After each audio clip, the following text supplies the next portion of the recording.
You stay, I stay. The only thing more important than fighting for your own freedom is fighting for someone else's. Hey Chad, how you doing? Terrell, Big Gold Belt Media. How's your day going? Going great, Terrell. How you been? Pretty excited. The moment I got the call that I was going to be doing an interview with you today, I had to drop every single thing that I was doing to talk to the man himself, Mr. Chad Michael Collins. I'm glad to see you, which I'm sure inevitably is not the last stand, but with many more to come. I got a question for you, and I want to kind of get this out the way early.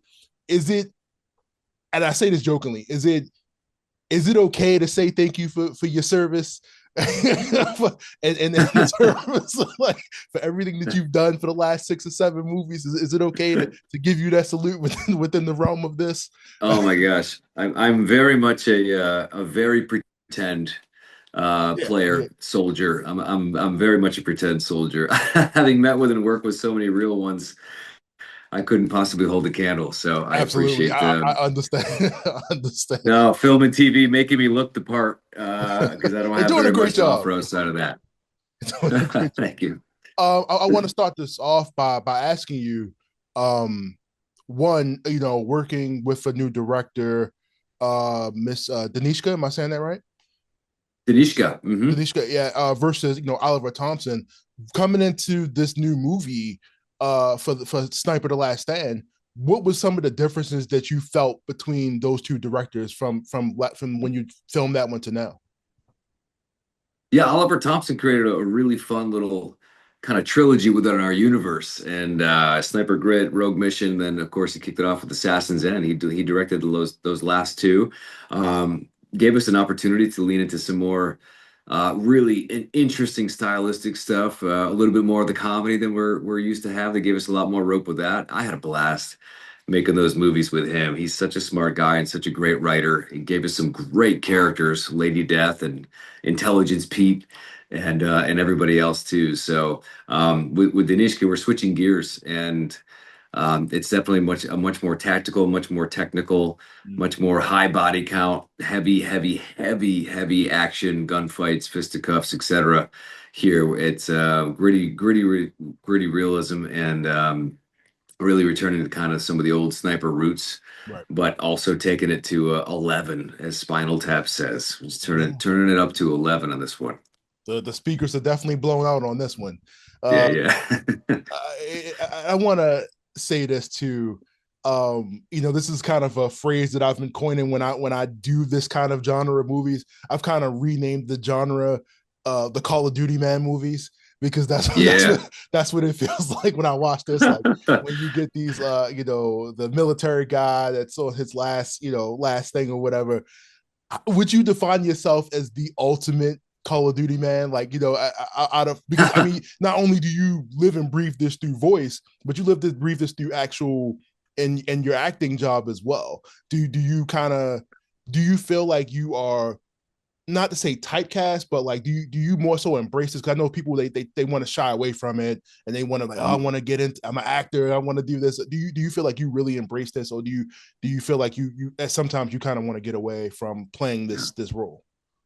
That's a good question. I mean, quite honestly, I understand actors that want to spread their wings and fly and try different challenges on for size. Personally, I've always said I'm happy doing this forever, and I mean it. And I'm blessed to be able to say that I am. And we've got another one under our belt here. But between Call of Duty and Sniper and everything else too, and even the television work that I've been able to do, Soldier comes up probably at least 75% of the times, and I couldn't be happier every single time, because there's so many different types of soldiers from all different ranks and walks of life and different branches of military service. So it never gets old. Every role is unique. It brings its own interesting challenges, but it brings kind of a technicality with an acting performance that you kind of merge the two, much in the same way that I imagine if you were going to bring an athlete to life on the screen, you'd have to not just nail a performance acting wise, but there'd be a physicality there and a technicality that you'd have to also master as well. So I really enjoy that challenge,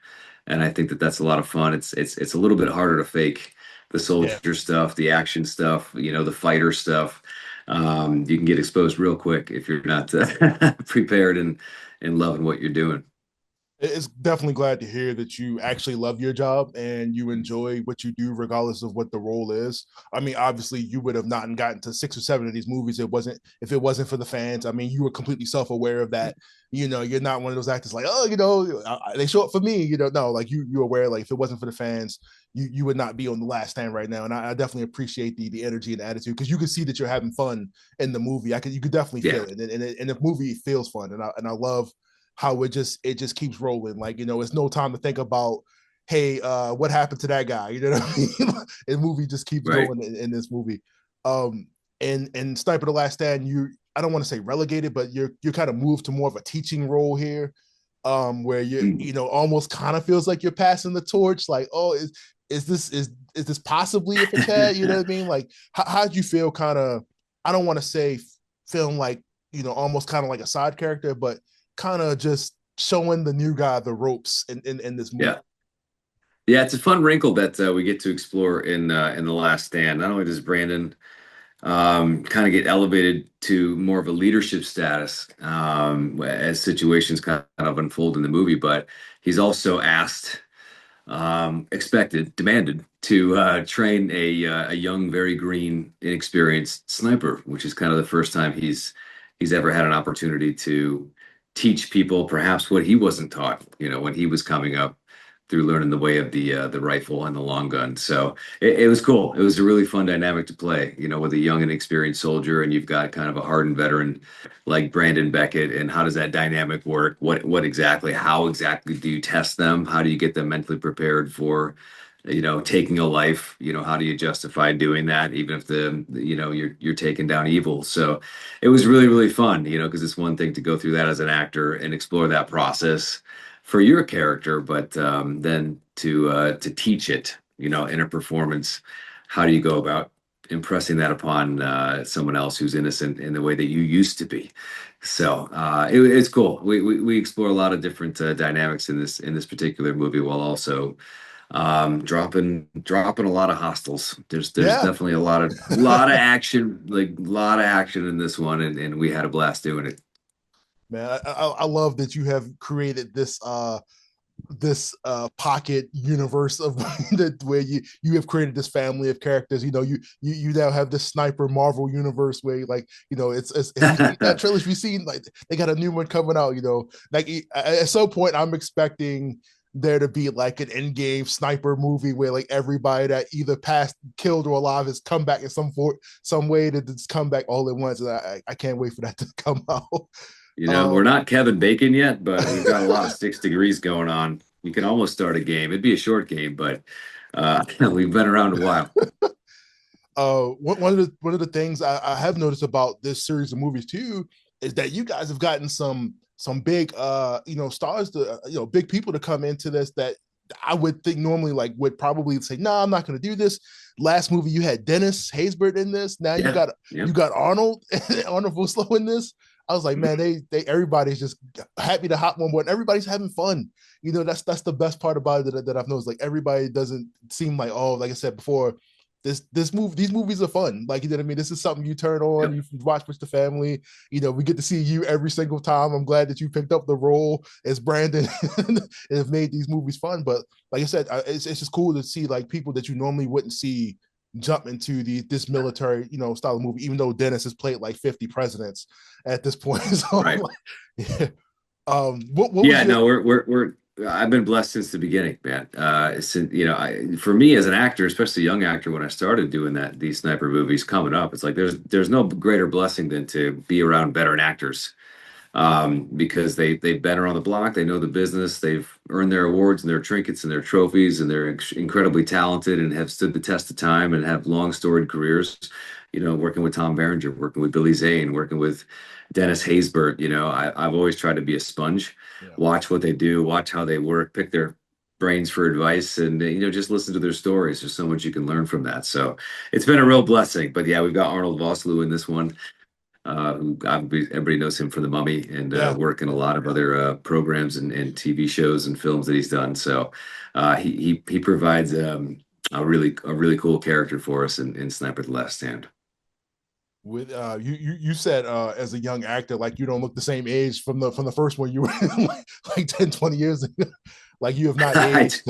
Oh I man. did. I came across some old photos of Sniper Reloaded, and I was like, oh man, all right. I mean, I'm not exactly aging like wine. I'm also not exactly aging like milk. So I'm somewhere in between, like a milky wine. Sake? I don't know, like a cloudy sake. I don't know, something like that. Yeah. I should be grateful, I guess. Right. It's every actor's dream, whatever you're drinking, man. Right. What was some of your favorite, I guess, favorite scenes to film with the cast of this new movie? Boy. We had There was a lot of group scenes, and a lot of interesting interactions. I don't want to spoil too much. I mean, obviously, anytime I get to do scenes with Ryan Robbins, Zero, who's now this is his fourth movie with us in the Sniper universe. Obviously, the co-lead, my co-star Yeah. in these movies. So any opportunity to do scenes with him is really fun because we can kind of go, where did we go? Where did we leave off? How can we elevate this? As we kind of come back together again.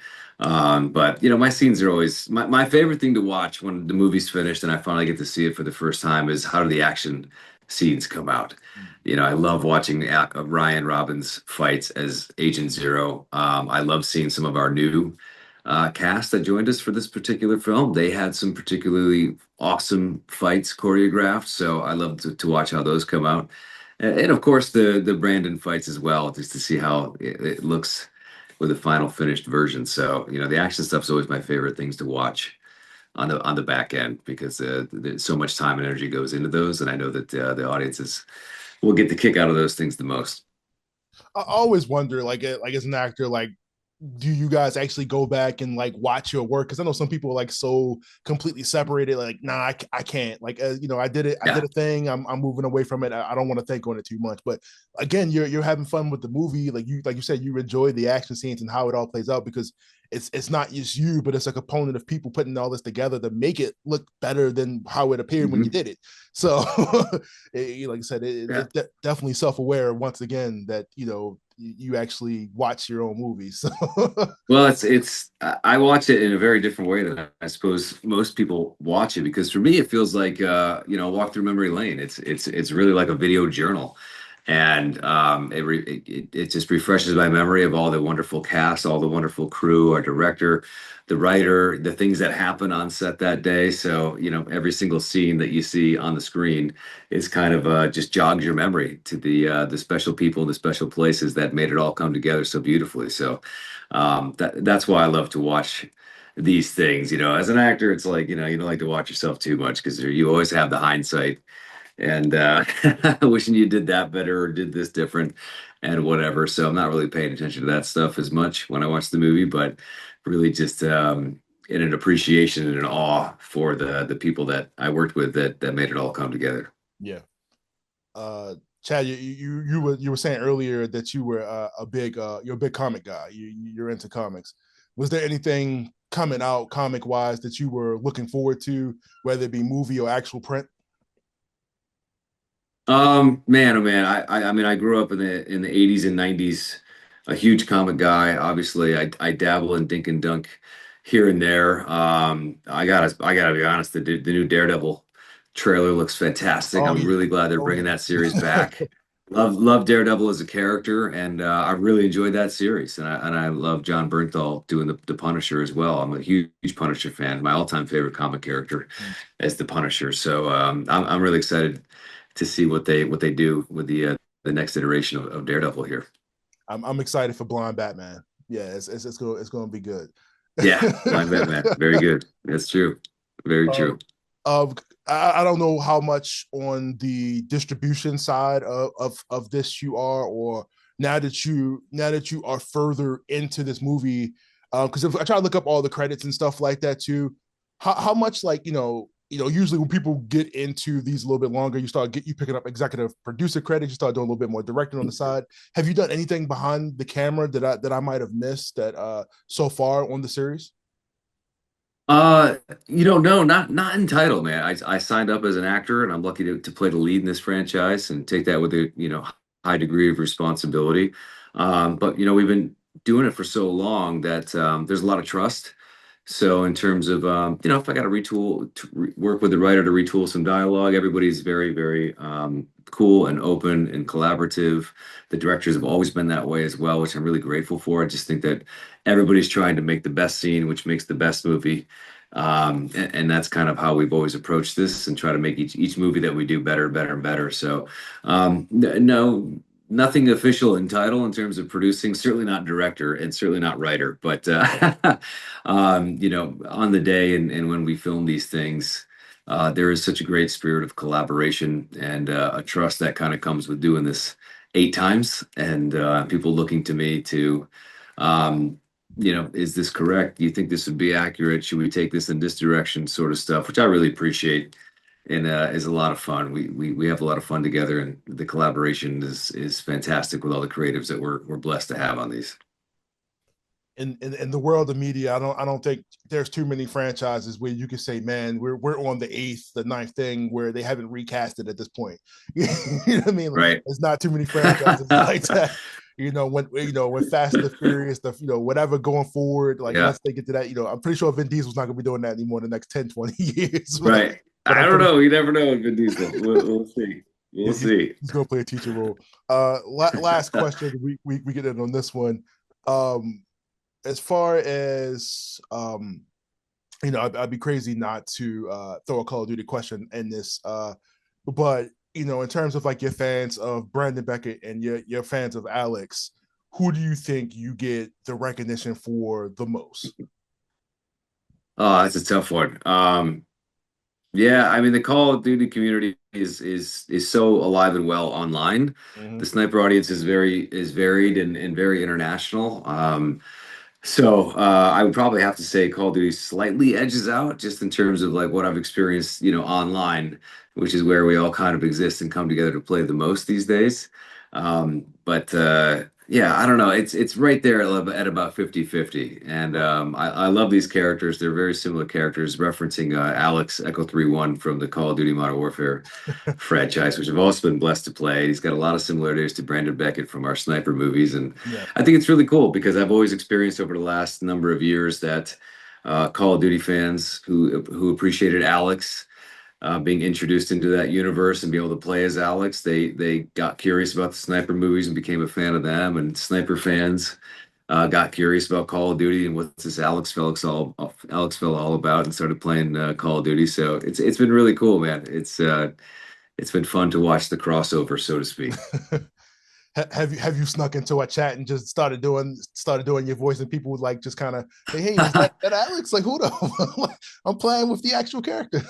Yeah, no, I've never done that, but I have been since 2020 live streaming Call of Okay. Duty and Call of Duty Warzone in particular. So it's a great way to kind of connect with and play with fans of the game, fans of the character, fans of the franchise. And you know, it's not a one-sided affair. I use them to teach me how to play because I'm trash, as the kids say. So I got to get all their pointers. I got to get all their loadout weapons. I got to get all the meta guns leveled up, and they greatly help me on the Call of Duty front. To be fair, you technically are a camper, because that is your job as a sniper. Probably. Yeah, I guess. Yeah, everyone's a sniper now in Warzone, but right. it's like you have to hold still. That's how you get the best shot. So technically, yeah, I'd be roasted for being a camper. I can't snipe for crap I in can't Call of either. Duty. It's way too hard, man. My gamer tag Battle.net is Sniper B Beckett, and it couldn't be further from the truth when I boot up and play Call of Duty. I can't snipe for anything. It's terrible. At least you're Terrible, honest man. about it. I appreciate it. Oh my God. Chad, thank you so much. This has been everything I thought it was going to be this week. This is look, the movie was incredible from start to finish. I love Thanks, the man. way this is directed, to where you get a little bit of how they do it. I don't want to give too much away, how they show you some of this in A and then rewind and give you some in B part. So it was very, very well done. You did an amazing job. For sure. Honestly, I'm glad I got to talk to you today. I really appreciate you taking the time to do this with me today. It's a pleasure, Terrell. I appreciate you, man. Thank you so much, and I'm gonna follow you on your live on your stream too. So, Yeah, let's go. Let's squat up together one day. yes, sir. Thank you so much, Chad. I appreciate you. All right, Terrell. Take care, man. Bye bye.